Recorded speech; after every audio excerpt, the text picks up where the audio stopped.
Ladies and gentlemen, I call this hearing of the Readiness Subcommittee of the House Armed Services Committee to order. I'm pleased to welcome everyone here today for an unclassified session on the current state of U.S. Navy readiness. It's particularly fitting, Admirals, for you to be here because the Staff Assistant, Margaret Dean, is one of your very prominent and really appreciated and competent members of the Navy Reserve. And so we're in good company. And of course, I'm here, as I've indicated, as a very grateful and proud Navy dad. My wife has trained my number 2 son well to be a orthopedic surgeon in the U.S. Navy, now formerly Naples, Italy, now Beaufort, South Carolina. So we're very grateful for our family's Navy participation. Over the past several weeks, both of our full committee and subcommittee have received briefings and hearings from leading national security experts on the current threat assessment and state of the world. All of the service vice chiefs testified on the current state of the military. We heard from the Department on the quarterly readiness report to Congress. We heard from the Government Accountability Office on their assessment of the military's readiness recovery, and most recently, the United States Army outlined its current state of readiness. Each briefing and hearing further confirms that our services are indeed in a readiness crisis. I believe the first responsibility of the federal government is to provide for the security of its citizens. Therefore, it is our responsibility as members of this subcommittee to continue to better understand the readiness situation in the United States Navy, and then for us to chart a course which best assists the Department of Navy in correcting these deficiencies and shortfalls. We now ask the senior leaders of the U.S. Navy and Navy Reserves here with us today to provide and be candid in your best military judgment advice on the current state of the U.S. Navy readiness and its efforts to rebuild where required. This morning, we are honored to have with us Vice Admiral Joseph P. Mulloy, Deputy Chief of Naval Operations for Integration of Capabilities and Resources, Vice Admiral Philip H. Cullom, the Deputy Chief of Naval Operations for Fleet Readiness and Logistics. Additionally, Vice Admiral Luke McCollum, Chief of Navy Reserve Force. We look forward to hearing from each of our witnesses. They highlight the current state of the Navy.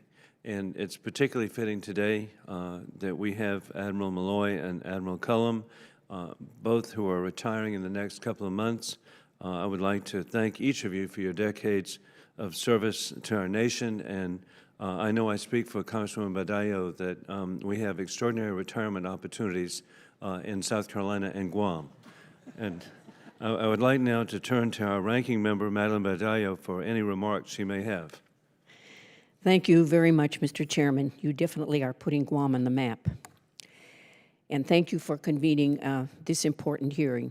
The chairman is a very good friend of mine. And this is the second in our series of subcommittee hearings examining the state of readiness of our military services. And I want to thank you, Admiral Mulloy, Admiral Cullom, and Admiral McCollum, for your service and your leadership and for being here today. And I stated in previous hearings, I value the opportunity to hear just not the active, but also the reserve components as we seek to get a full picture of our military readiness. We find ourselves today in a familiar situation because of deferred investments, resulting largely from sequestration and continuing resolutions, but also high operational tempos. Although it will take longer than a couple of years, I am encouraged that the Navy intends to commit itself with the FY17 appropriations and presumably the FY18 budget to focus on fixing and then stabilizing readiness, especially back home. Although longer deployments in high demand and lower capacity have stressed our Navy's readiness, we cannot build our way out of this problem. That it's costly and unsustainable proportion. Future force structure growth must be balanced with substantial investments in both operational but also facility readiness. And to that end, without robust shore infrastructure, which has been neglected in favor of fleet readiness, we will lose even more ships before that time. I will also note that I am pleased that FY17 Defense Appropriations Bill, in addition to FY17 NDAA that passed in December, included $9.5 million to enhance dry docking capabilities in the Western Pacific. That small amount of money will help the Navy to repair American while maintaining a forward presence in the region. And I look forward to working together effectively to ensure that these dollars are executed in a proper way. And I also understand that readiness challenges have been compounded by a strained civilian workforce, specifically resulting from hiring freezes, furloughs, and a government shutdown. Although the Navy may be able to withstand the current hiring freeze in the short term, I am concerned about how long-term consequences may affect your ability to build back readiness. So I do look forward to our discussion today and hearing specifically about not only how the Navy intends to recover readiness, but also what metrics and strategies are in place to ensure the long-term sustainability of these efforts. And I want to thank you again, the three admirals here, to witness as witnesses for your time and your service to our country. And Mr. Chairman, I yield back. Thank you, Congresswoman Badallo. We now will begin with the opening statements. Admiral Mulloy. Chairman Wilson, Ranking Member Badallo, and distinguished members of the subcommittee, we have submitted a joint written statement, but each one of us would prefer to also make a short opening statement. Admiral, microphone. Oh. Here we go. Okay. Sorry. We can't wait to hear you. Okay, Chairman Wilson, Ranking Member Badallo, and distinguished members of the subcommittee, we have submitted one joint written statement, but each of us have a short opening oral statement, and we then like to get on to questions. And, sir, we'd also like to thank you for your gracious meetings yesterday, and also commend your son, or all three are serving the country, but in particular, as a submariner, diving medical officers, undersea medical officers, which your son's first qualifications were, are very warm to my heart for my entire career. I am honored to be here today to testify on the current state of Navy readiness. As I'm sure the subcommittee knows, readiness recovery is currently the primary objective of both the Navy and the Secretary of Defense, and we appreciate all the attention Congress is bringing to this issue and the action you've taken so far this year. To briefly explain readiness for the Navy, you have to look at how we employ our ships. Of the Navy's current battle force, typically about 1/3 are deployed. This equates to about 100 ships at any one time. The remaining 2/3 are either 1, in a dedicated maintenance period, or 2, in a contingency response status, which is often called surge capacity. Most of the surge capacity would be ready to deploy on short notice to meet operational plans, but their condition determines their readiness to respond. If you think of our forward deployed forces as our first team on the field, then our surge capacity can be thought of as our bench, and our readiness impacts the depth of the bench that we're ready to put on the field. The current state of our deployed forces is strong. Our first team has been operationally ready to respond to any challenge. They all have full spectrum training and the resources they need to fight and win at any fight that might arise, from conducting airstrikes against ISIS and terrorism to keeping economic shipping lanes open across the globe, providing humanitarian aid and after natural recovery such as earthquakes and tsunamis. Your Navy remains the finest in the world. The readiness debt, however, that has accrued from years of 3 items. One is high operational tempo for naval forces, previous funding reductions since 2013, and persistent budget uncertainty, which primarily impacts that bench depth. This includes our ability to fix our ships that come back from deployment, get aircraft ready to fly for the next deployment, and train our people to stay proficient in highly technical warfighting skills, such as flying strike fighter aircraft or operating nuclear-powered submarines. It also includes maintaining our shore infrastructure like piers, runways, and barracks to ensure ships are not damaged while pierside and aircraft are not damaged from foreign object ingestion on deteriorated runways. Loose debris can wreak havoc on an F-18 or other aircraft engines if they are sucked up. Thus, our primary focus for additional funding in 2017 is to improve our bench depth, which is the core of our Navy readiness and our ready to surge.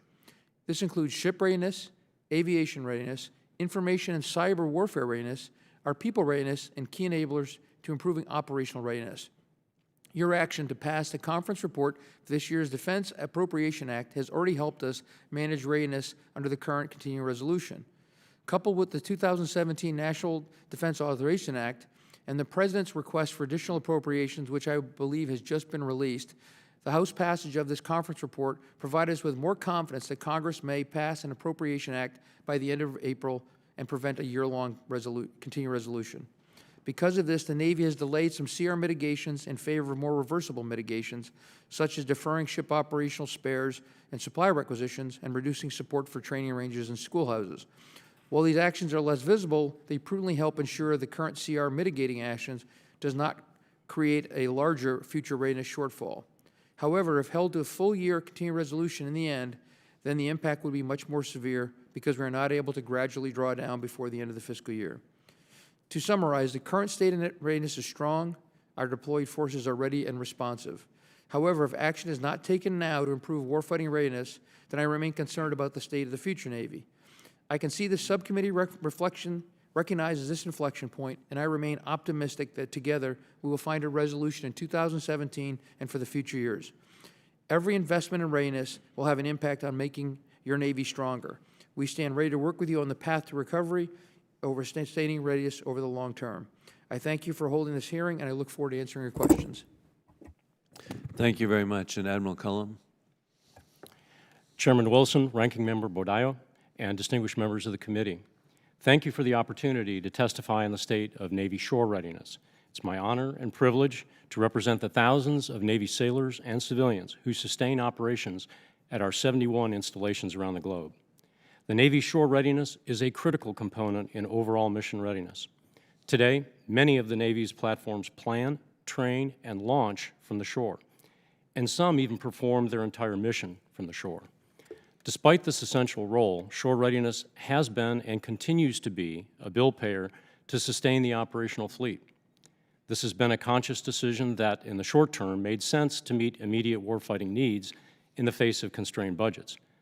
However, consistent underfunding of shore readiness is unsustainable as a long-term strategy. As Admiral Moran testified in front of the full committee last month, we have repeatedly taken money from cash accounts that are the lifeblood of building long-term readiness in our Navy. To date, this strategy has culminated in a significant facility sustainment, restoration, and modernization backlog. And as we continue to defer these needed investments, our shore facilities degrade at an accelerated rate. The good news is that we know how and where the degradation manifests itself, and we're able to focus with precision on facilities to ensure continuity of our primary operational missions. Unfortunately, our limited resourcing only allows us to address our most critical shipyard, nuclear, pier, and runway deficiencies, and a limited portion of inadequate barracks for our junior sailors. Long-term underinvestment in facilities has had real consequences on our ability to man, train, and equip our forces. In this fiscally constrained environment, we've done our best to minimize adverse effects and target resourcing for maximum readiness impact. We're grateful to the Congress for your support of our military construction program, for the additional authority provided in the fiscal year 2017 National Defense Authorization Act, and appropriations provided in the fiscal year 2017 Military Construction and Veterans Affairs Appropriations Act to address where some of these shortfalls manifest themselves. Thank you, for without this additional funding, Navy's military would have been resourced since 1999. Shore readiness is a key enabler to our Navy's warfighting readiness. The time is right to strengthen our foundation to fully support the toughness, reach, and responsiveness today's Navy needs. On behalf of the sailors we represent, thank you for your continued support and for the opportunity to testify today. I look forward to your questions. Thank you very much, Admiral McCollum.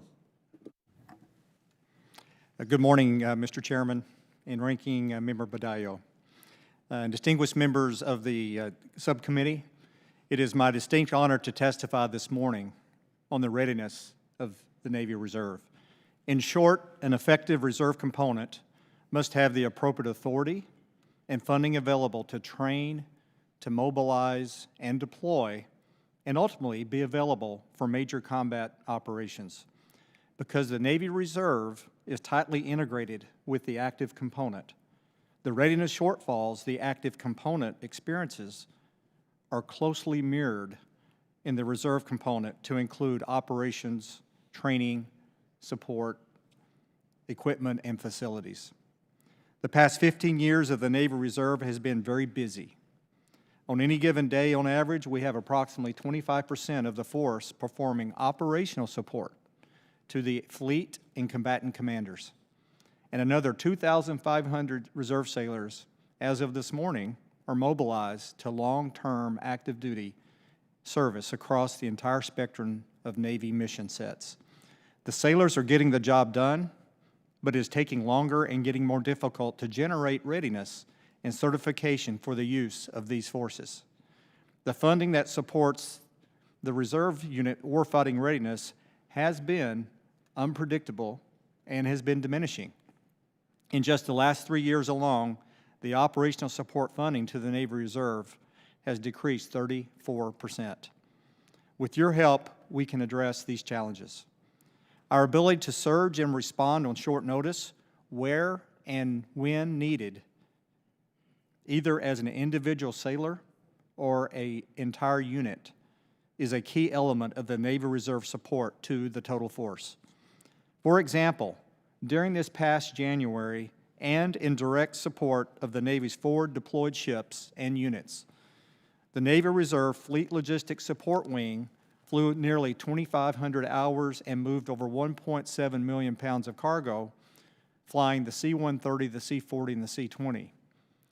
On the water, the Navy Reserve Coastal Riverine Squadrons, which formed the backbone of the Navy's maritime afloat security, conducted over 622 escort missions at strategic ports. While these missions have been highly effective, they have come at the expense of other fleet essential missions.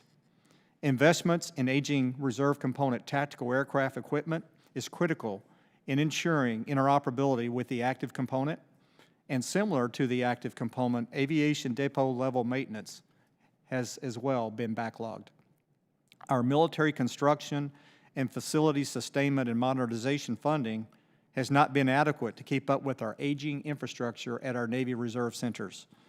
Modern and efficient facilities are necessary to keep our sailors safe, trained, and ready to mobilize and deploy forward.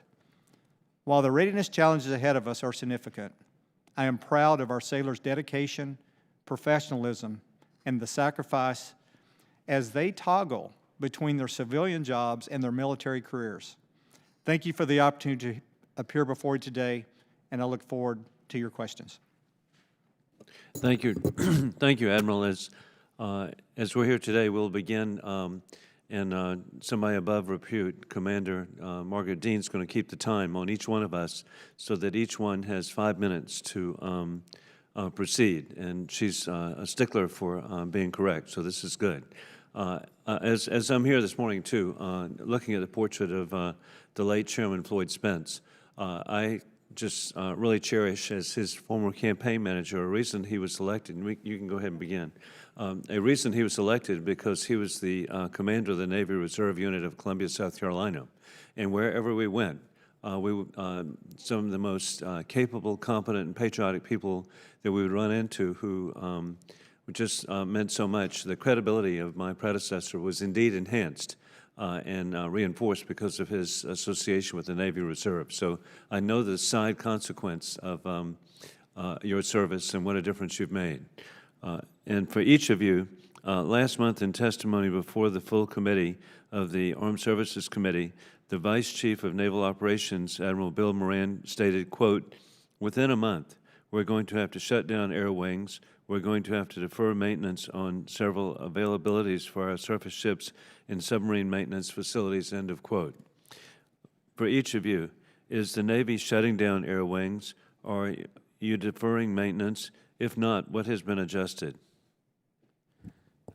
Congressman, thank you very much for the question. I would, to put in context, at that time, there was not an Appropriation Act passed by the House, and the President's amended budget, which now calls the Readiness Appropriation Act, had not been totally gelled. So at this point in time, we have not taken those overt actions to shut down air wings. We have looked at deferring maintenance, but no availabilities have been canceled. He alluded to approximately 14 ships. Those that could slide later in the year have been adjusted with the dates, working with the companies. So that is still a sword of Damocles overhanging our head right now. But based upon the process and the motion we saw on the Hill, the services working with the Secretary of Defense, the Secretary of the Navy, have elected to say, as we believe that there's action on the Hill to actually avert that massive item, because what happens if air wings actually shut down, instead of taking a month to get back flying, it'll take months. So the impacts would ripple through the end of 17, but also into a significant part of 18. So as we watch what happens on the Hill between now and the end of April, I would say is those are on hold. We are deferring some spares for ships that haven't deployed yet. Every deployed ship has got everything they need. In fact, Admiral Whitesell, the battle group commander of the George Bush in the Middle East right now, was just interviewed and reported that he has never been more ready. He has every part he needs as he's about to steam into the Middle East. So I think we have put these on hold, but if we come to the end of April, the mitigations will be what you saw, probably even larger.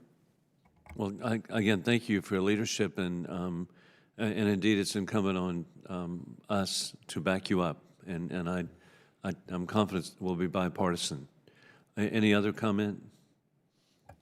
Sir, I would only add that we know that the costs, once we do start taking those actions, will go up. They get worse with time, and so trying to be able to wait until we absolutely positively have to take those actions, I think is in the best interest of all. But at some point, then those actions will have to be taken. Mr. Chairman, the only other thing I would add is, as I mentioned earlier, because the reserve component is integrated and tightly aligned, the decisions that the active duty component make, we behave accordingly in how we adjust our funding and our operations. So as Admiral Mulloy said, we are encouraged by the momentum that we see. Thank you, and I've been impressed about the Navy Reserve units that they are with the MILCON. There's in the district I represent really positive developments, and then next door in Charleston at the Nuclear Power School, this is being addressed. And for each of you, in the summer of 2016 issue of Surface Warfare Magazine, Jeff Bauer from the U.S. Fleet Forces Command is quoted stating that the minimum standard for maintenance completion under the Planned Maintenance System, PMS, is 80%. Yet in the same article, and it should be 100%, it states that preventive maintenance requirement derive when a, quote, real risk of failure has been determined and that the failure has consequences that are unacceptable, end of quote. When did the minimum standard become reduced to 80%? Could this result in unacceptable safety and operational capabilities of the Navy system? Sir, I'm going to have to take that question for the record because I have not seen that article. I don't know of a reduction in PMS.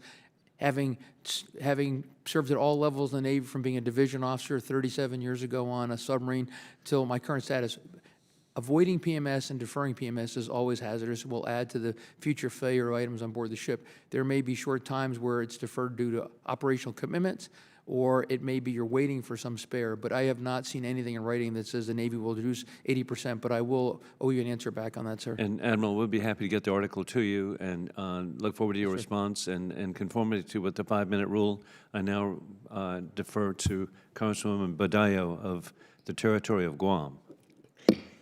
Thank you very much, Mr. Chairman. Admiral Mulloy, I have a question for you.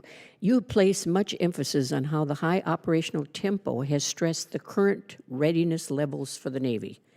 What are some steps you are taking to ensure the Navy is meeting combatant commander requirements amidst a strained fiscal environment? In other words, how are you ensuring the Navy is where it needs to be with the fleet and the sailors it has? Yes, ma'am. We're doing that through a couple ways. The most important one is the optimal fleet response plan, where we have actually now laid in opportunities for each ship that focuses on maintenance first, prepares the battle group as an organized group. They get underway for sales and then group sales, such that they are fully combat ready when they arrive. And that is now being spread through every class of ship. Most of them are on that 32-month cycle. Some are on a different based upon the class. So that's first, where we put the ships in an organized plan. The second is constantly refining what is the training required for those areas where they go. I will tell you is we cannot meet every demand of the combatant commanders based on the size of the Navy. We have a standing average of about 40% of their needs are met. The most critical ones are then sourced through the Joint Staff, working with the Secretary of Defense to meet presidential needs around the country. That's the focus of, you've probably heard called the ribbon charts, that we lay out battle groups and amphibious readiness group deployments. And then we have below that are ballistic missile defense requirements and submarine requirements. There are tremendous demands for security around the world that have only gone up over time. As I look back on the last 5 years, Russia resurgent, China has quadrupled their force in the last 17 years. The Russians have doubled their budget in the last 15, 16 years, and ISIS has appeared, and Iran has continued to be the actor they are in the Middle East, and obviously North Korea has set off more nuclear weapons than its two predecessors and more rockets. So the stress on our forces there, we are optimizing what we can, and we are deploying about 1/3 of our ships. We used to deploy about 1/4 of them. We need the readiness dollars to come back to allow us to maintain it. We also, that's where I view as purchasing Hornets, as, you know, we support the Congress greatly put in the bill a significant number of Hornets. That I don't view as growing force structure. That's actually a readiness issue. We are flying our Hornets 35 hours a month, vice 25, and we've never stopped since 2011. There has been no quote, repeat dividend for the United States Navy. Our Air Force is flying in the Middle East off both amphibious raiding groups and primarily on carriers. We are wearing the planes out, so that's why I view buying more. But it takes a concerted effort across the board to make the Navy ready. Thank you, Admiral. It's amazing with all the challenges that we're facing that we can still continue to keep things in order. Yes, ma'am. It's based upon the dedication of the military and the civilians and the support from Congress that we're able to keep the wheels on this bus called the Navy. Thank you. Admiral Cullom, I have a question for you. Can you address how the Navy plans to support a proposed larger fleet? As we have heard earlier, the Navy is unable to repair and return fleets to service per the current OFRP. So please detail to us, as quickly as you can, how the Navy is planning to invest in shore infrastructure and depot capabilities to ensure parts and facilities are ready for ship maintenance. Without this investment in infrastructure and depot capabilities, I truly am concerned that we could have a larger Navy that is less ready than our current fleet. Yes, ma'am. To address how and where we are putting our funding and what we're trying to focus on and prioritize, we have prioritized life and safety related issues, the repairs to critical components, because we know that if we don't repair those, then the cost of being able to fix those later is just going to grow increasingly. So it's very important that we address those. Additionally, the mission critical facilities, piers, runways, and things like that are ever more important. And frankly, a lot of our operations are changing in nature in that we see the importance that our information systems have. As I mentioned in my opening remarks, the fact that we are doing many more of our operations from the shore means that those are important. So we have prioritized our funding to address by looking at the facility condition index of the specific components, whether it's the windows, the doors, the HVAC systems and things like that, or the utility systems, to ensure that we fund those properly. And have put the focus there. Now, as the fleet grows, we will certainly reassess where we're going to continue to put things, but it's right now about making sure that we are focusing on the shore that we have, the shore infrastructure, from the 34,000 buildings and 29,000 structures across those 71 installations and 700,000 acres of land. A little bit less than Rhode Island, but it's a lot of land. Thank you, Admiral. My time is up, and I'd like a second round. And thank you so much, Congressman Badillo. And we now proceed to Congressman Austin Scott of Georgia. Thank you, Mr. Chairman. Admiral Mulloy, you mentioned the optimized fleet response plan. The Government Accountability Office analysis is fairly critical of that plan for years 2011 to 2014. Can you explain the differences in the optimized fleet response plan and the old maintenance schedule plan, and how it will improve maintenance long term, and how we intend to address the issue of what the GAO would simply refer to as the shortcomings? So I've seen a classified GAO report on this, and they admitted they had some data from 2015 that was not actually properly analyzed properly, and we can respond to that in writing because it was classified. I will tell you that the optimized fleet response plan didn't exist in that period of time. We were an FRP. We created it because we used to be focused on the deployment cycle, and then maintenance would be at the end. By shifting the whole cycle around to being the maintenance is the primary component at the beginning, it ensures that the ships actually have the time, and it has actually resulted in some cases where we now wait before we deploy a whole group, that the ships all have to be repaired. The most recent example was the Bush, where the battle group deployed a short period later than expected, but it was also every ship was done. So I think there actually is a point where we find the OFRP brings a discipline to the fleet and to us to respond even to the Joint Staff and National Command Authorities is you will deploy when you're warfighting ready, and warfighting ready depends upon your maintenance. So 3 battle groups are in it. We have a total of 10, so there's 7 to go over the next 5 years. We actually see the metrics that it's forcing us in terms of the manning to bring the ships to the right level of manning. It is bringing us to the right in terms of spares when they deploy, and that we can actually get out there. Last summer, we actually had 4 aircraft carriers fully operational and deployed at one point in time because they happen to be coming and going from deployments. So we know we can get the forces there, but we do is have to clear this backlog of all the ship maintenance we have, and we think that this plan has been the 3rd cycle of fleet response programs over the years that we've now think we've tuned this to the proper level. I have the privilege of representing Robbins Air Force Base, which is obviously a large depot. I see the criticism of some of our facilities, and it's not lost on me that continuing resolutions, furloughs, hiring freezes, and other things in the end created a lot of the problems. So I hope that you will continue to press for a budget or an appropriations act, I should say, instead of the continuing resolutions that we've had in the past. And I look forward to having more aggressive leadership in the DoD. I don't think we have to worry about the current Secretary of Defense letting Congress. No, sir. Secretary on Mattis rear made it end. very clear that restoring readiness is the goal. In 17 and 18, maintained or before we buy any more force structure. Yeah. And absolutely, the support of this committee having the hearing today on readiness brings a focus on exactly what you talked about, is having regular appropriations, which you've already taken action on, and then addressing what Secretary Mattis will send over today with this advanced appropriations again, 417, to give us the amended budget to restore what we need. And also appreciate the support to be able to say is the hiring of civilians, and recognize that in 13, the shutdowns and furloughs were remarkably painful across the board. Given the high demand for carrier presence, what efforts is the Navy taking to assist the shipyards in completing the maintenance availabilities of these teams on time? First off was on this hiring freeze, the Navy has issued 22,000 waivers to bring people back on, and we've hired now 2,800 people within the Navy since January. So we're not completely on track where we were, but we should be. Across the board, efforts start from the CNO and Admiral Moore visiting the naval shipyards in Norfolk. I went out to Pearl Harbor Naval Shipyard and looked at the level of what do we have to have in terms of trainers, materials, and equipment, and to do there.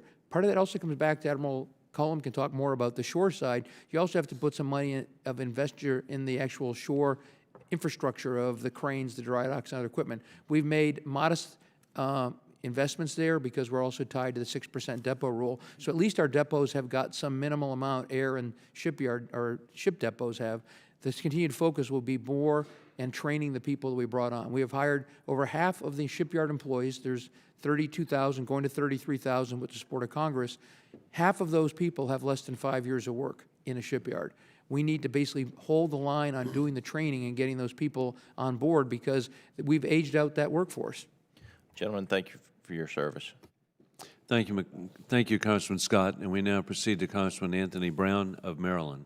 Thank you very much, Mr. Chairman. Maryland is the home to several military installations, and we're proud to host Naval Air Station Patuxent River in the 4th Congressional District. We are home to Joint Base Andrews, where we have a strong Navy presence. So I'm certainly delighted that you're here today to talk to us about Navy readiness. My question goes to life cycle management and reliability analysis. So it's my understanding that the Navy and the Marine Corps are operating at about 63% of the O&M budget that you would actually need to fully fund the operations, and obviously that impacts readiness. So my questions are, to what extent do you embrace reliability analysis? Are you incorporating that? Are there challenges in incorporating that? What are you learning from reliability analysis? Does the budget constraints impact your ability to implement reliability analysis? And if you could just shed some light on that for me and the committee, that would be helpful.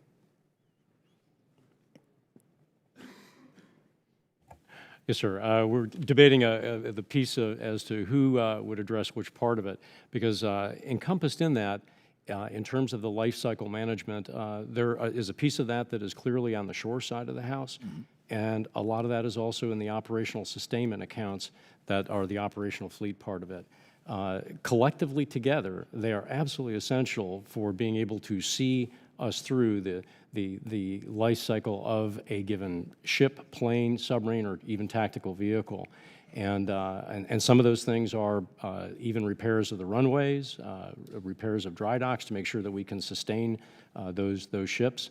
So there's a very clear shore component. That's why we have focused on the shore side very heavily on the things that are operationally related to the sustainment of of the Navy that we have today.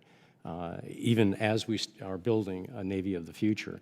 Operationally, there's another piece of this too on the contractual side of sustainability, and maybe Admiral Mulloy can mention about that.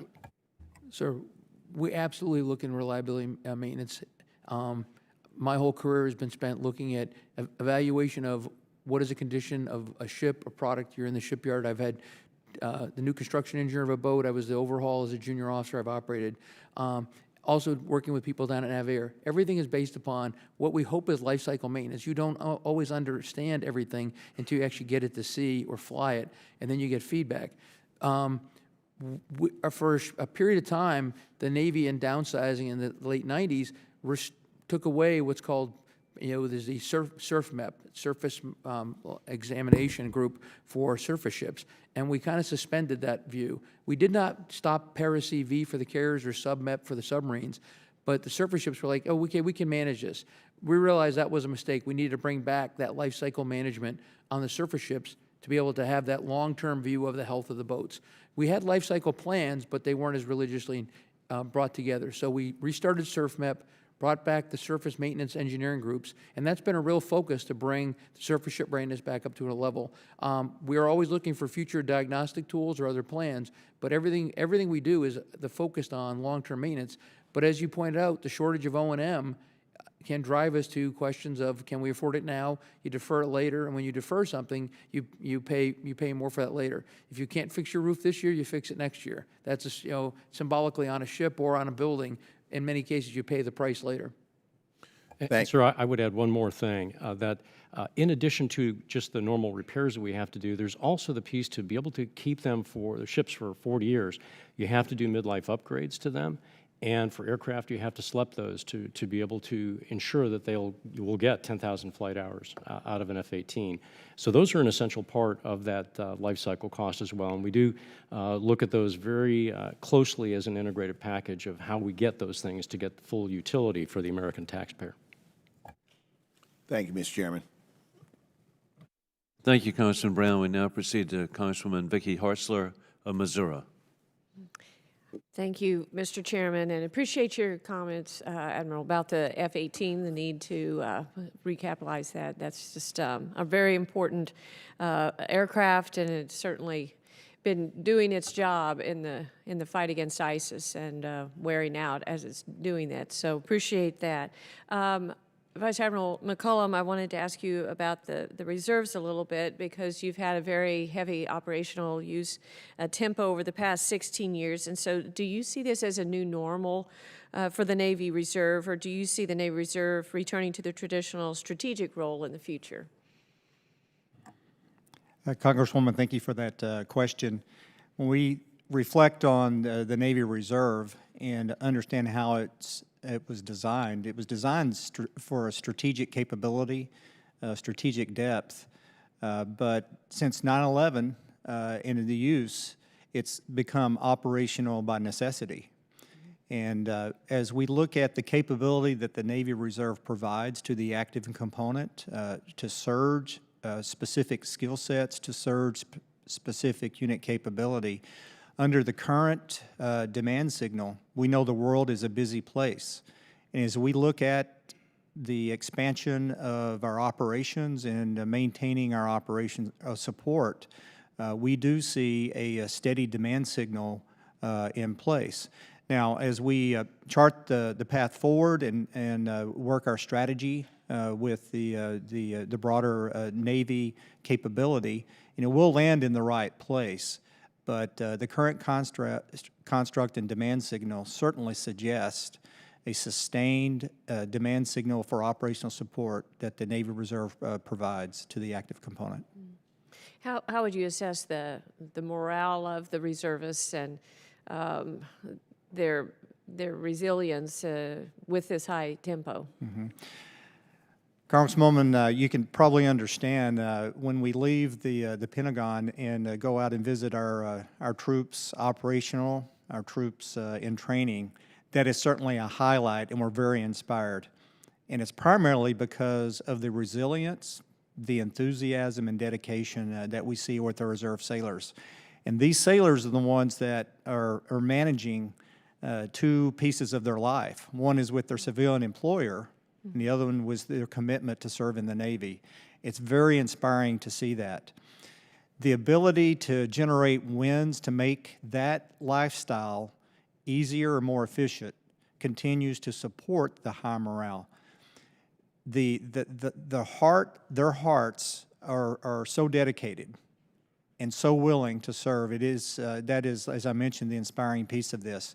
When we have issues with predictability, that's where we meet our challenges. Because what's important to a reserve sailor is predictability and access to their requirement in the military, but being able to be predictable so they can schedule their obligations. And the way that our funding works and CRs and things like that, it makes it less predictable. But net, I would say it's very inspirational. Morale is very high. That's great. That's great. Well, I appreciate what they do. It's a lot to juggle. Admiral Cullom, I wanted to ask you about shipyards. What actions is the Navy taking to address challenges at public and private shipyards that could affect the Navy's ability to complete ship maintenance on schedule? Ma'am, we have done a great deal to focus on, and with the Congress's help and the legislation that requires us to look at how much we invest in those shipyards. And it's shipyards and FRCs collectively together. You can't really do one without also working the other, because when we deploy a carrier, it deploys as a carrier strike group. So it's aviation maintenance as much as it also is the shipyard maintenance. We have worked very hard to try to improve the throughput of those shipyards to ensure that they have what they need in terms of utility upgrades. We have focused very keenly on looking at the specific facility condition of various components, and that's really the piers, the wharves, the dry docks in particular, because those are all cranes. Those are all things that can become limiting components to being able to get the work done within the shipyards. And to the best of our ability, we have devoted resources to those, and we're going to continue to look at the ways we can look at the shipyards of the future and putting them in a position to be able to support the work that we anticipate. And there's a lot of creative thought out there by folks that do that for a living on the engineering duty side of the house, and we're excited about it. Great. Thank you. And thank you, Congresswoman Hartzler. We now proceed to Congressman Joe Courtney of Connecticut. Thank you, Mr. Chairman, and thank you to all the witnesses. As we're sitting here, actually the news is starting to unfold about what Admiral Mulloy referenced, that, again, the supplemental request is now unfolding. And it appears that about 80% of the supplemental is going to be in the base budget, which automatically takes it above the BCA caps, which that adds to the degree of difficulty in terms of what the Senate is going to have to contend with, and the clock is ticking, as we all know. So I guess for clarity's sake, if one of two scenarios happens, one is that they do pass the funding level but not lift the BCA caps, and thus that funding gets sequestered, or B, they just kind of punt and go to a CR. I mean, what does that mean in terms of the air wings and the availabilities that, again, kind of hinged on the fact that we'd have a positive outcome at the end of April? Sir, as to how the OMB is financing it, that's a separate discussion. As to the risk we now take, yeah, my opening comment was prefaced upon motion ahead. Right. And then the specifics are there, as you brought out. We certainly have seen, potentially up to 5 different scenarios of a year-long CR. It's larger in OCO, so it doesn't count against the caps. It's a mix in between. We only get the readiness dollars, not the procurement side of it. There's a bunch of scenarios. I will tell you, if we don't get the readiness dollars, the stipulations the Vice Chief of Naval Operations told you of 5 air wings or more combination shutdown, tactical hard deck, and 14 ship availabilities will be the minimum. And we have not developed those specifics, but we relay those to Congress in a classified document later that said, hey, these are those impacts. It will be that or more, and will very likely be more depending upon the date that kicks in. But that's not action we're taking right now. We really want to see how this plays out over here. But it would have a dramatic impact. And much of it would actually be in the 18 time. When you get to fiscal year 18, that would be the ships and squadrons not working up or maintaining now would be as they would not deploy in 18. You'd start seeing the same carrier gaps. You'd start seeing other impacts around the world. But largely would be in 18, not as much in 17, because you keep the deployed forces as ready as discussed, sir. But the specifics would have to see the timing and money. And again, thank you for that answer. I really think, sometimes the narrative or the talk down here gets sort of lost in sort of, very abstract language about CRs and sequester. I mean, what I think really clarifies is really talking about, sort of real life impact. So hopefully we'll get some more of those specifics as, again, the choices start to become clearer for both chambers.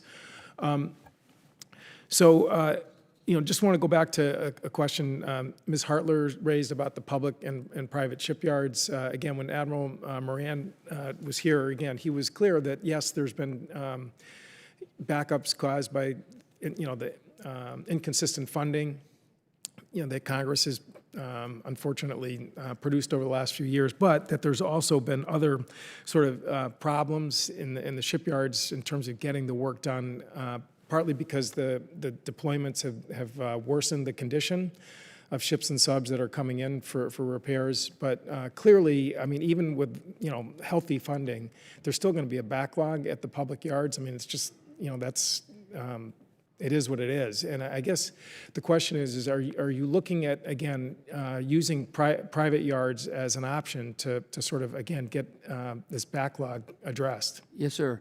Since 2012, 6 submarine availabilities have been put in the private yards. I think 3 or 4 at Electric Boat and a couple at HII. We are now currently, the USS Columbus is out for bid for this year, and there are 2 more that will come over in the 18 budget that we're now examining as we explore 18 that would now, once again, help the workload, because the naval shipyard workload, number 1 is SSBNs, getting those refueled and back out as a national priority. Number 2 is aircraft carriers, so the SSNs end up being the ones who have been behind, such that we've had 53-month overhaul on the Connecticut, 48 months on another SSN that was too long in there. So we are, and we will examine the future. But right now, like I said, there's 1 Columbus in this year and at least 2 more in the next budget. And it'll make a total of 9 since 2012 potentially would have been outside, because we need to get the boats done. And we recognize the quality of the work at HI and Electric Boat as well.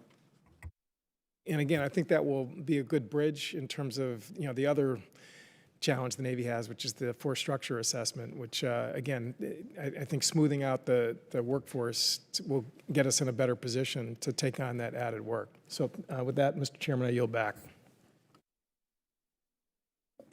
Thank you very much, Congressman Courtney. We now proceed to Congressman Mike Gallagher of Wisconsin. Thank you, Mr. Chairman. Gentlemen, thank you for your time today. To what extent are you incorporating cyber readiness into your assessments, and take me through the methodology through which you do so? Sir, cyber plays a direct part in two areas. One is defensive network operations, and then offensive cyber. That is directly involved, and a lot more specifics would have to be in a classified discussion, but unclass discussion would be is that it is no longer a secondary thought when we build this budget. Admiral Jan Tai, the Director of Naval Intelligence, and also the DCNO for Communications Capabilities and Networks, and she and I talk frequently, is that she is now a warfighting role along with Admiral Manazar and others with the DCNOs, with the CNO, so that we look as, do I want to use what's called soft kill versus hard kill analysis? Do I have to have a weapon on a weapon? Should I take it out with a cyber? So that concept of soft kill, or what we call left of launch, is in all of our focus. It just ends up being much of that area remains highly classified where we are, but there's significant focus on it. Hence, we are looking at the continuing resolutions affect the workforce, affect the contracts we're able to make. What can I do with the naval naval warfare development group? There's a whole development group just for cyber items that we use that are highly classified also. So these items are affected by the same O&M shortfalls. On the other side is CRs can affect us because we need money to eliminate software that's old. We still have Windows 10. We have other distributions out there. We have we call Windows 10 eradication program. That's critically dependent upon operation and maintenance and procurement dollars that are in our budget. They may look buried, but that's a critical infrastructure for a defense that we worry about. So that's areas what we want in this budget, and there's cyber-related items woven throughout it, sir. And sir, I would also add that cyber truly is its own domain, as Admiral Mulloy is kind of suggesting. And much of those cyber capabilities actually involve the shore infrastructure. And increasingly, we look at that and the utilities that are associated with it. The entire backbone for cyber is not at sea but ashore. So collectively, that has to support a domain of warfare that is essential to the integrated part of what the Navy does. And Congressman, I might add the cyber capability that Admiral Cullom stated. This is one of the areas that the Navy Reserve is able to contribute, considering the experience that a lot of our sailors have in their civilian experience. So that's an area that we're tightly integrated. That's an interesting point. I was just up in Rhode Island and Connecticut, and we saw some of the amazing things that the Reserve is doing in terms of, well, and also active in terms of distance learning. So cyber certainly opens up opportunities. I mean, what are we doing, or what are you doing in the Navy to sort of capitalize on that, and how has that impacted Reserve training and operations, if that makes sense? Well, certainly in the unclassified domain, there are certain training methodologies and capabilities that the Navy Reserve can undertake. We can take advantage of both hardware and software in our training. A reservist having access to their training is a key enabler. I did bring this morning a device which reads our ID card, and this can plug into a sailor's personal iPhone or Android or whatever their smartphone device is, insert their ID card, and still provide two-factor authentication to identify a secure place where they can do their training. Obviously, if it becomes in a more classified context, that will draw them closer to the facility where they would work or where they would train. But it's really opened up the ability for the reservists to gain access to programs and tailored training to make them more ready in that support. Sure. Well, as a millennial, I would say the less of Windows 10 we do and the more of things like that, the better off we'll be in terms of recruiting people. Thank you. I yield, Chairman. Thank you. Thank you, Congressman Gallagher. We now proceed to Congressman Don McEachin of the Commonwealth of Virginia. Thank you, Mr. Chairman. And gentlemen, thank you all for your service. We tend to talk about, when we speak in terms of readiness, repairing our ships and repairing our planes and that sort of thing, all of which are incredibly important.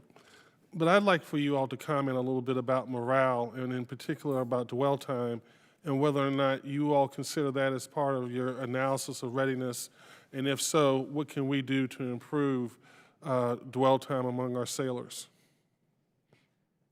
Sir, thank you for the question. And clearly, morale and the ability of our sailors to be part of the fight are the most important item. That's the strength. The strength of service is the sailor.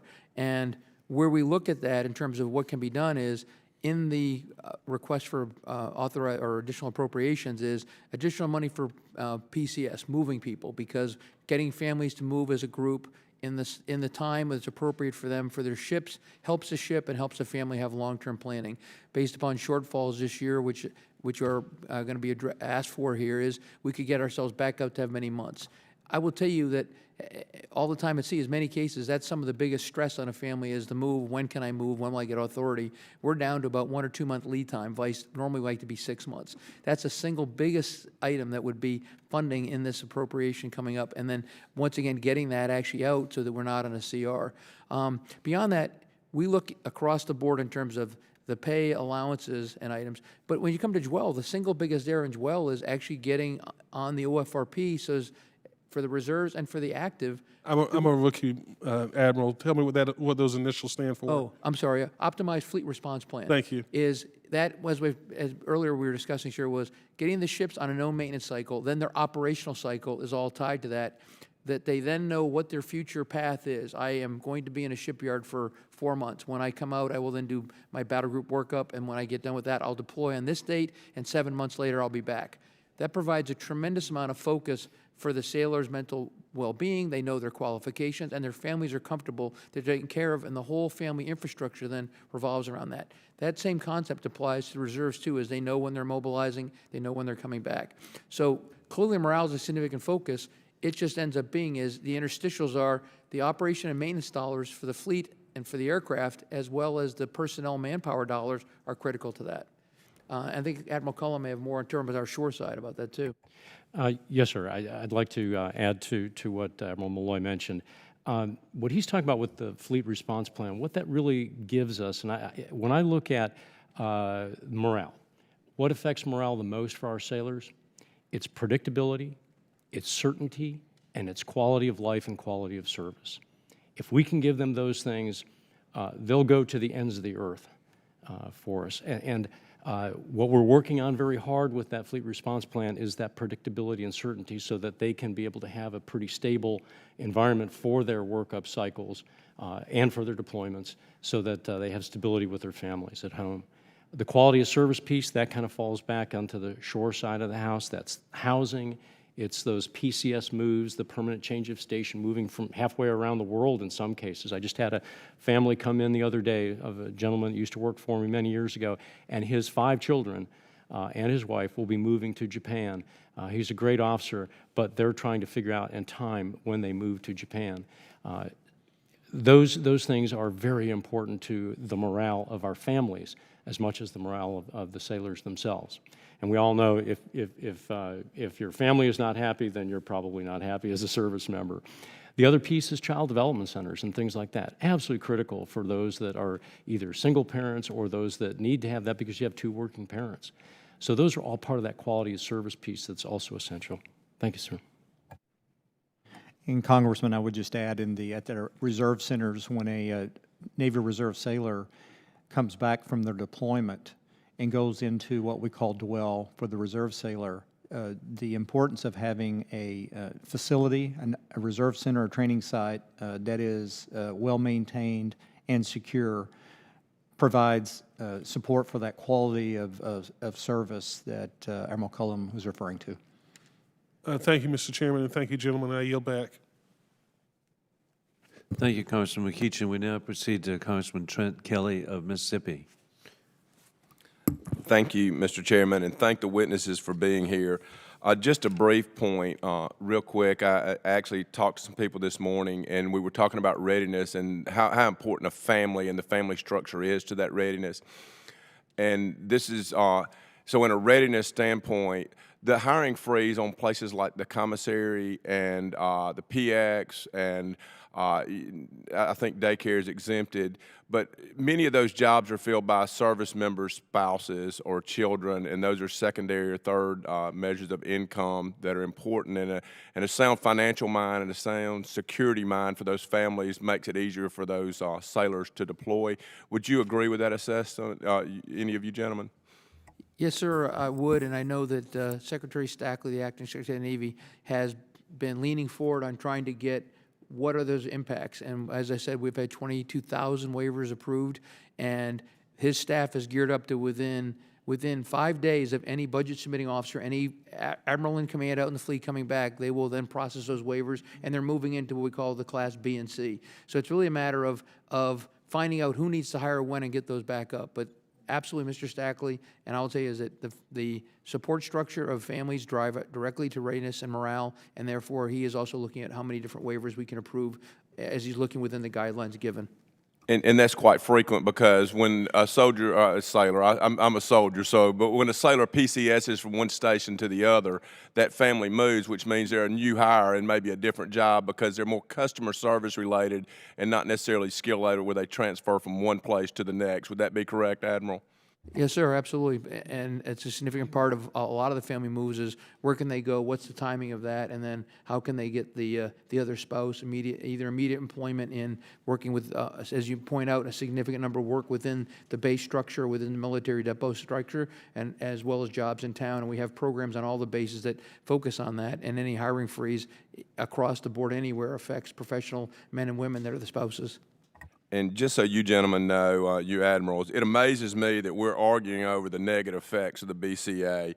It's detrimental, it's extremely risky, it's possibly dangerous to not repeal the BCA. Congress has one primary duty, in my opinion, and that is to provide for the defense of this nation. And there is no way that the BCA in any way helps this nation provide for the defense. That being said, personally, the Navy has not yet recovered from the readiness impacts caused by sequestration and more than a decade of continuous combat operations. My Deputy Chief of Staff is the wife of a Marine. He was getting ready to deploy from Norfolk, and their ship broke down so often that it interfered with both the training and the deployment dates, and I think actually got called back one time. Can please discuss the risks posed by the magnitude of the surface fleet's deferred maintenance on its ability to achieve the CNO's goals of operational availability?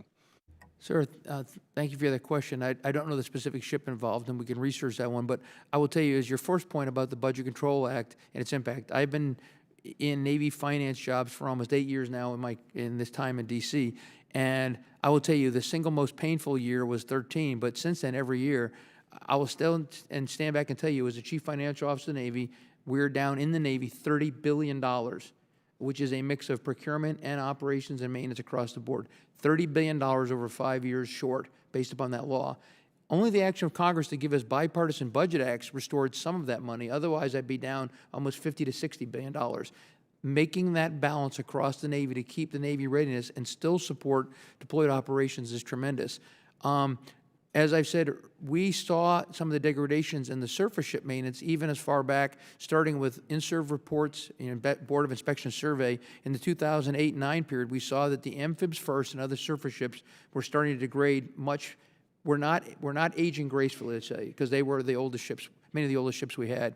So we needed a combination of restoring the planning and thoughts behind that.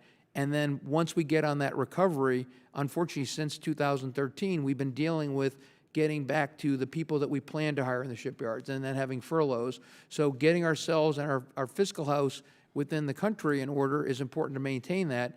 I would say as we are aggressively following, and I would say the condition of every class of ship is up on all the in-serve reports. And we've had tremendous support from Congress to put money, hundreds of millions of dollars every year through reprogrammings into ship operations, but largely a big chunk of it is ship maintenance. Almost $700 million a year have gone to ship maintenance, even in a time of shortfalls. So we will keep that up as we go, and that's one reason why Secretary Mattis has said current readiness is the most important thing over growing the size of the force. Thank you, Mr. Chairman, and I yield back. Thank you, Congressman Kelly. We now proceed to Congresswoman Tulsi Gabbard of Hawaii. Thank you, Mr. Chairman. Good morning, gentlemen. Thank you for your service. Vice Admiral Mulloy, you talked about a little bit about some of the major infrastructure needs at our shipyards and your recent visit to Pearl Harbor. I just met with some of the managers yesterday from the shipyard who also reiterated that the ailing state of infrastructure at the shipyards and the impact on readiness. They spoke specifically about Dry Dock 3 there at Pearl Harbor, and basically if action is not taken immediately and prioritized, then the dry dock will no longer be able to be used, period, in the coming few years. I wonder if you could talk a little bit more about how you're prioritizing the shipyard infrastructure needs, especially with the budget that we're about to see, and how long you think it will take in order to get our shipyards back into the right place. Ma'am, I'll have to give you back an answer for the total time, a detailed response on the maintenance plans. When I was at Pearl Harbor, I saw the condition of the well of the dry dock, and we talked about that as a priority. Each of the yards, under the depot law, about 6% of all the maintenance money must go back in repairs. And we've looked at what is the best order of events to flow through, and we're working our way through the yards. Part of it comes back to is working through the requirements of each base is different. The shipyard in Pearl has some other historical factors that have to take into account. I actually walked through a building. They basically want to build a building in a building so it looks like it was in 1941, but it'll be a modern shop inside. Yep. In many cases, that doesn't add that much, but it still comes back to you have to get through the environmental wickets on that one. So there are a number of projects to where Pearl Harbor wants to follow what Portsmouth Naval Shipyard did, which was actually move the shops out around and have a flow through the yard such that when things come off the boat, they go up, they're getting repaired, they're sequenced properly, and they flow back down. And that flow and sequence really depends upon the express intelligence of the leadership and the workforce of what's the best one. Pearl Harbor has laid out a number of ideas that we'll be looking at the next few years to move their basically shop around the yard and take advantage of some of those buildings. The dry dock is clearly one that there's a combination of fixing where the caisson goes for the well deck, and then they're actually looking at a combination, perhaps extending that dry dock as well. Both those are in the Navy review process right now and competing well. I can't tell you where they're at right now, but I saw both those and saw the diagrams when I walked around with the shipyard commander and the workforce. I also saw a number of the young interns that were not interns, apprentices hired, and talked to 14 of them as well. And their focus, to the group that was asking about civilian careers, they had been hired. Of the 14, only 2 were fresh out of high school. The others had multiple jobs they've had before, but they're trying to find. And one man said, I need a career that can properly get paid, I will work hard, and take care of my family. So the real focus was on excellence and their desire to work hard, and they'd been on that side, have now been hired. We need to keep that going. Yeah, thank you very much. And whether for you or either of your colleagues, if you can comment how the federal hiring freeze has impacted shipyards generally and their ability to continue to deliver with the workload. What has been a slowdown has been the shipyard workers themselves on the waterfront were immediately waived given. The follow-on has been now working through the interstitials of, okay, I need human resource people to hire the next new person. I need to have certain planners done. I need to have what you call the backroom operations of a shipyard, which are extensive. And those really came to the fore. Some of the members may remember during the sequester period and then the follow-on furlough, Congress and the President gave a waiver to production activities. But very quickly, if you don't have the security guard or the crane operator, you can have all the mechanics you want, but you don't get productive work done. So they are kind of almost a living organization. Having spent multiple time in my life in a shipyard, it's a living organization. And so now we're working our way through that next level. But we are identified what I'd call the second and third levels of shipyard performance, and those now waivers are coming in for that. But we are probably about 200 people behind what we were on our hiring plan to grow to the 33,000 authorized by Congress. There was one other issue that was brought up yesterday with regards to this topic, which is even though the waiver was given for, I believe, the priority A, for the supervisors who have retired or who have left the force, even for internal transfers, the waiver does not apply. So they're having a problem with the shortage of supervisors, even though they're able to continue hiring. The supervisor positions are not even able to be filled internally. Yes, ma'am. I had not heard that. I appreciate your comment. I will go back and take that right back. Appreciate it. Look forward to working with you on today, that. because I am very interested with a particular love and having actually worked at Portsmouth Naval Shipyard as an ensign, and my in-laws did and my wife did as well. I completely understand that, and I will take that right back. I appreciate it. Thank you. And thank you very much, Congresswoman Gabbard. We now proceed to Congresswoman Martha McSally of Arizona. Thank you, Mr. Chairman. Thank you, gentlemen, for your testimony. I was Air Force, so I'll try and speak in your language here in my questioning. But we had a briefing from the GAO last month saying that less than 30% of the ships made it through their maintenance schedules on time. So that sounds to me like you might need a new time schedule for those going into maintenance if more than 70%, once they get in there, you're finding deeper problems and they're taking longer to go through their maintenance schedule. Concern in general, I echo concerns and frustrations about sequestration and the impact that it's had on you. As we're talking to different services, you know, the Air Force has come forward with a plan that it's going to take till 2028 to turn some of their readiness around, and I think their assumptions are actually a little too optimistic. Other than the OFRP, are you developing a detailed plan to address your way to get out of this readiness crisis, those are my words, that you're in, and when can we expect to see that plan? And the plan needs to be based on good assumptions. Assumptions, again, that 70% of your ships are coming out late for scheduled maintenance. That's, you know, there needs to be some new assumptions there. So is there a plan being developed to get you out of this hole?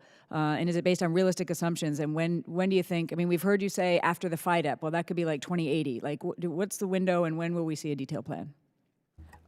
Ma'am, there's the two parts. I would say is we're currently in a 60-day readiness review with the Secretary of Defense, and that part of that will actually be related to the President's Budget 18 that'll be coming over probably in the May-June timeframe. It'll lay out a lot more of the specifics that include do we need to hire more people at the shipyards?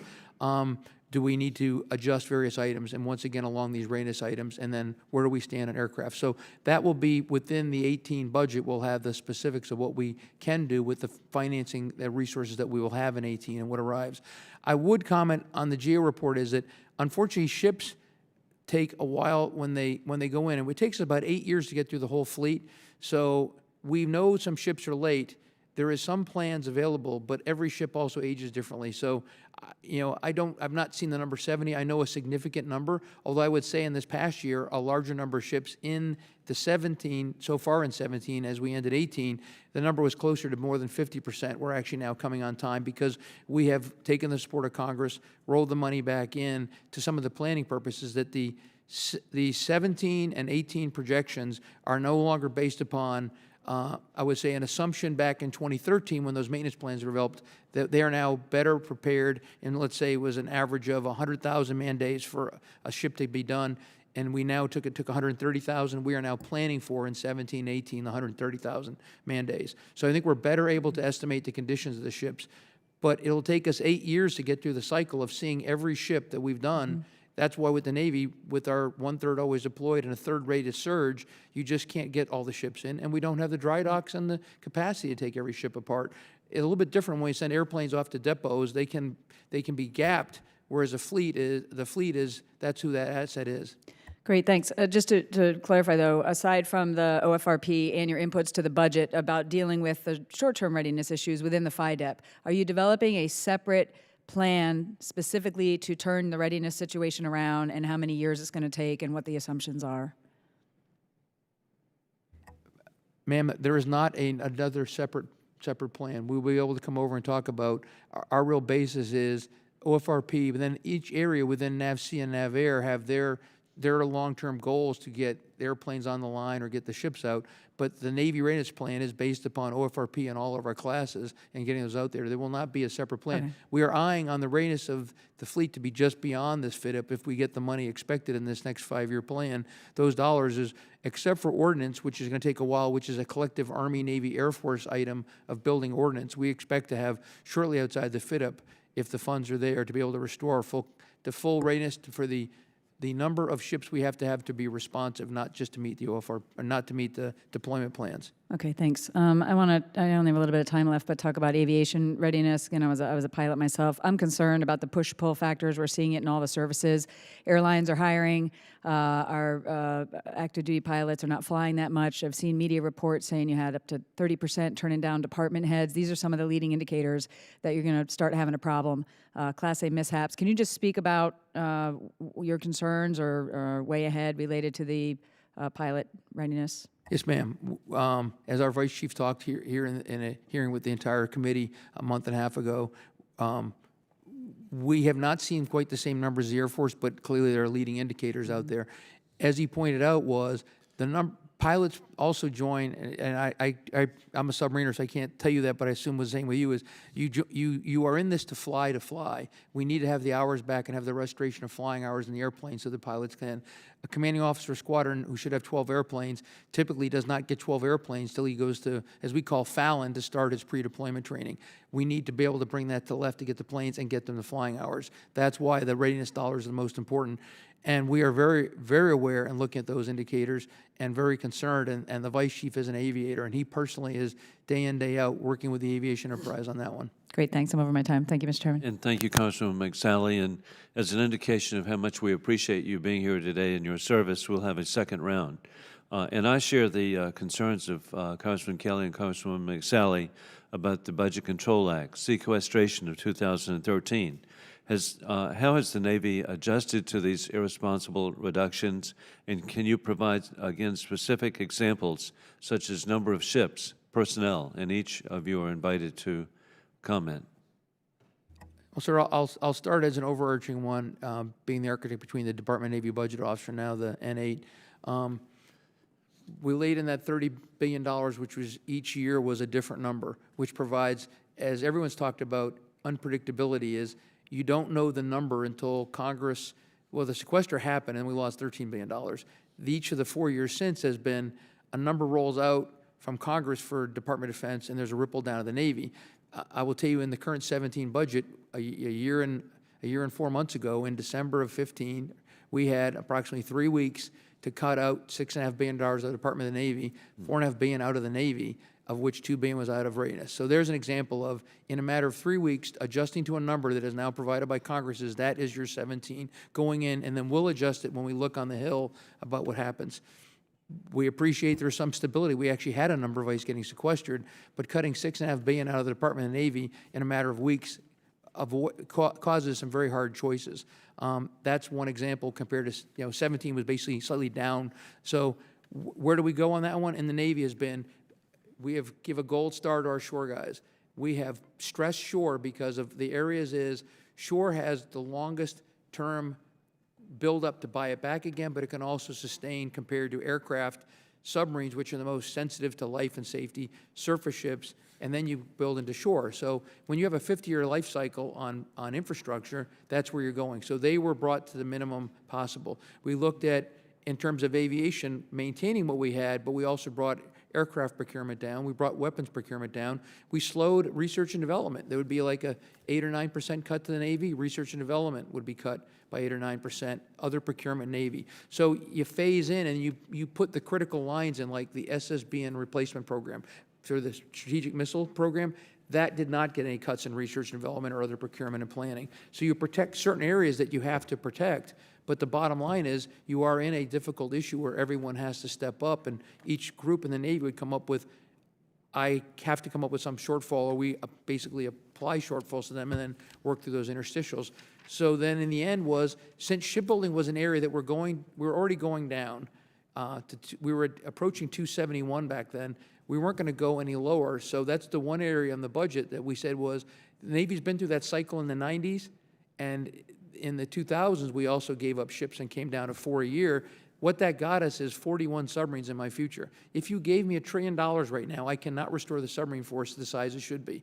If we don't take action over the next 6 years, we will have a larger and deeper bathtub in large surface combatants than the submarine force had, because shipbuilding takes a while to build. So we did preserve it.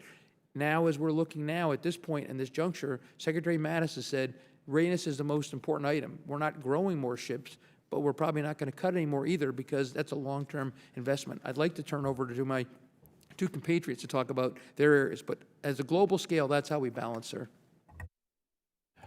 Sir, I would add that as we did that in FY13 and went through the sequestration, it showed up in a number of different areas. And I was monitoring this as we went through it, and frankly warned about some of these things back a couple of years ago. But for instance, aircraft and in the FRCs, the backlog of aircraft that grew during that period of time was pretty significant.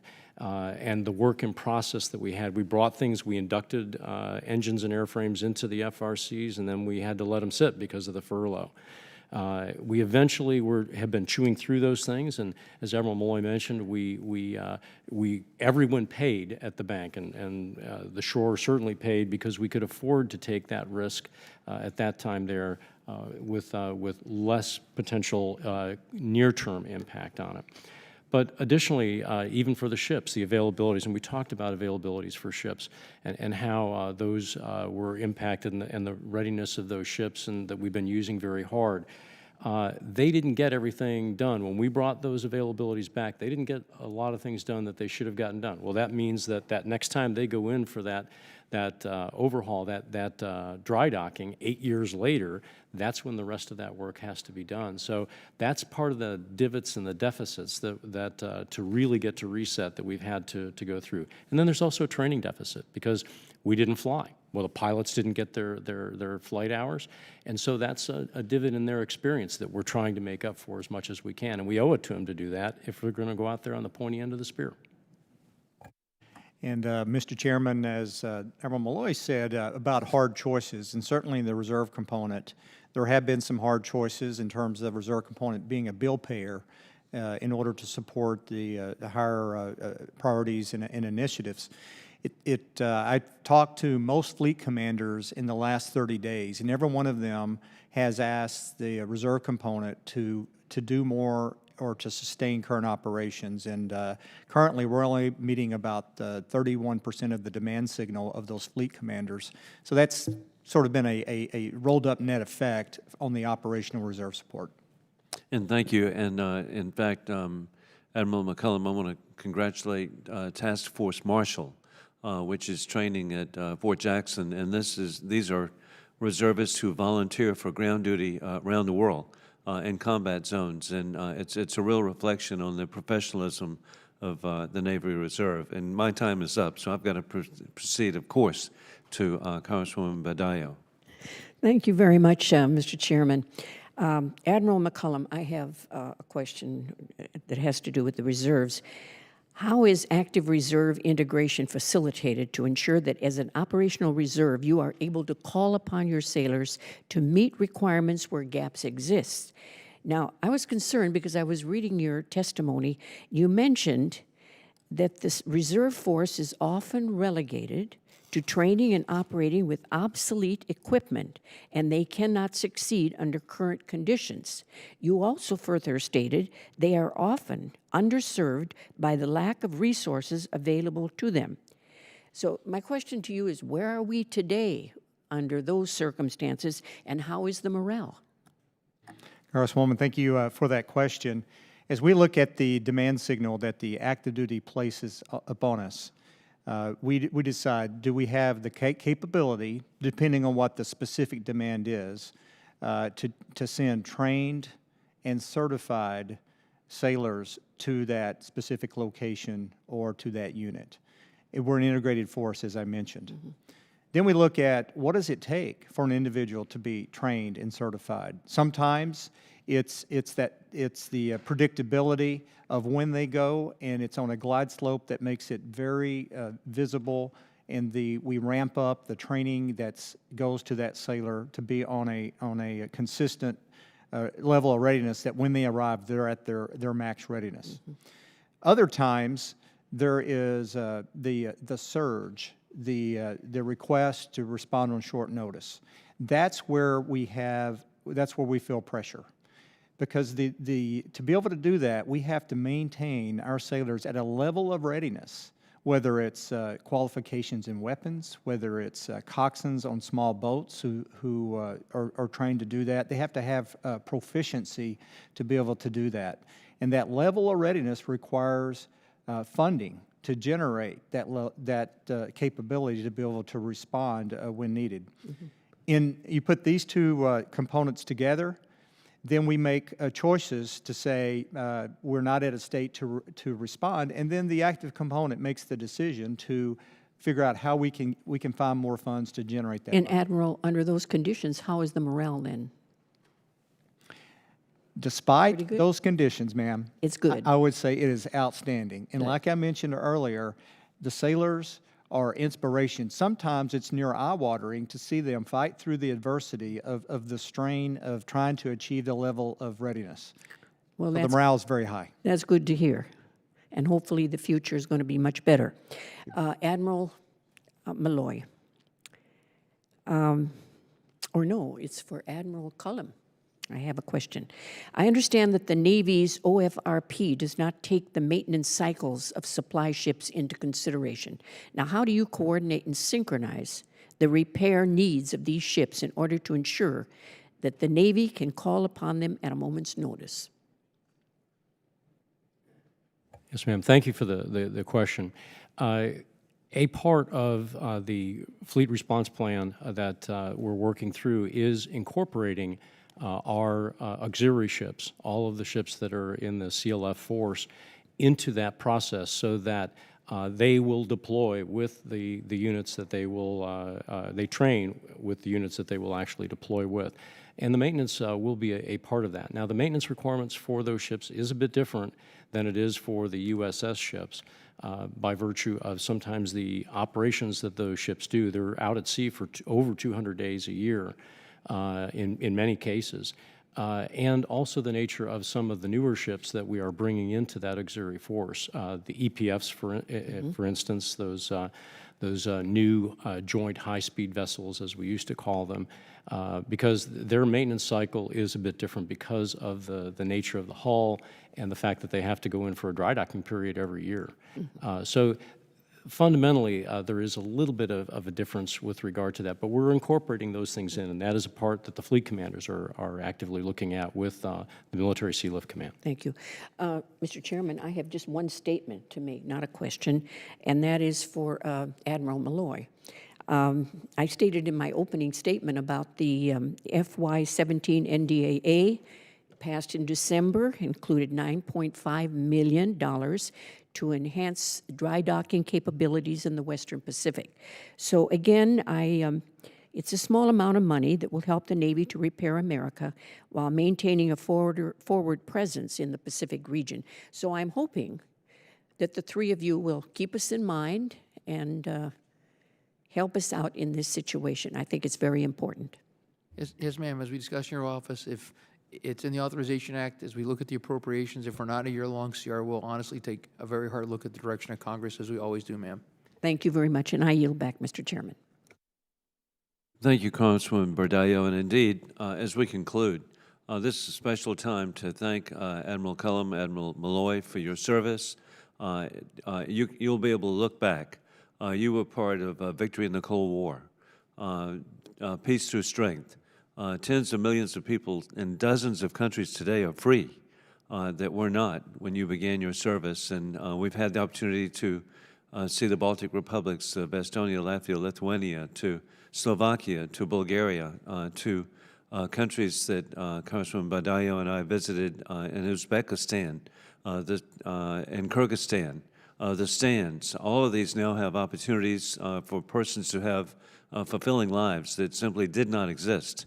And even an opportunity for reform in Russia itself, for the people there to ultimately establish a free market democracy. So congratulations on your service. And then, Admiral McCollum, we were grateful to have your wife, Leanna, here. So she certainly added to your service. And again, military families, what an exciting time. Hopefully that, as Congressman Bordallo pointed out, can be made positive for our Navy personnel. At that, I want to conclude, and I want to thank Ms. Dean, Commander Dean, for her service. We are adjourned.